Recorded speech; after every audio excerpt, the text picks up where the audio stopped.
bilang di awal bahwa si luas permukaan keping ini tuh sangat berguna gitu. Kenapa? Karena nanti semakin besar luas permukaannya, maka nanti akan semakin banyak juga muatan listrik yang bisa disimpan oleh kapasitor. Jadi kalau kalian pengen listriknya yang besar, maka kapasitas luas permukaan itu harus semakin besar. Jadi berbanding lurus. Terus yang kedua ada jarak antar keping yang tadi yang D di sini. Nah, kalau jarak antar keping ini semakin dekat, justru semakin dekat jaraknya, maka nanti kapasitasnya itu semakin besar. Jadi nanti kalau jaraknya semakin jauh, ya maka nanti dia akan bisa menyimpan muatan pun juga akan lebih besar. Pun sebaliknya, jadi sama-sama juga berbanding lurus. Terus kemudian jenis bahan dielektriknya, tadi pemisahnya itu bahan isolatornya itu harus itu juga akan mempengaruhi gitu kan. Jadi kalau nanti konstanta dielektriknya itu tinggi, maka nanti dia juga akan semakin banyak untuk menyimpan muatan listrik gitu ya.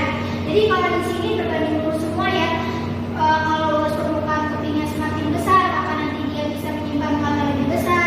Kalau jaraknya jauh, maka dia juga akan lebih besar menyimpan muatan. Pun ketika jenis bahan dielektriknya itu punya konstanta lebih tinggi, maka nanti juga akan lebih besar dia atau lebih banyak dia dalam menyimpan muatan. Oke, kita lanjut. Nah, ini untuk rumus kapasitansi ketika bahan dielektriknya itu adalah udara.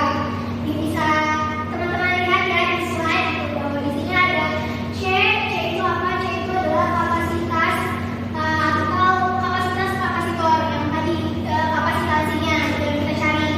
Terus ada epsilon 0 di sini permitivitas hampa udara. Di sini sudah ada ketentuannya, yaitu 8,85 dikali 10 pangkat minus 12 C kuadrat per nm kuadrat. Terus A di sini luas penampilan yang ini A-nya. Kemudian D-nya itu adalah jarak antara kedua sejajar dengan satuan M. Ini jaraknya. Jadi ketika kita ingin mencari tahu rumus dari kapasitansi ketika bahan dielektriknya hampa udara.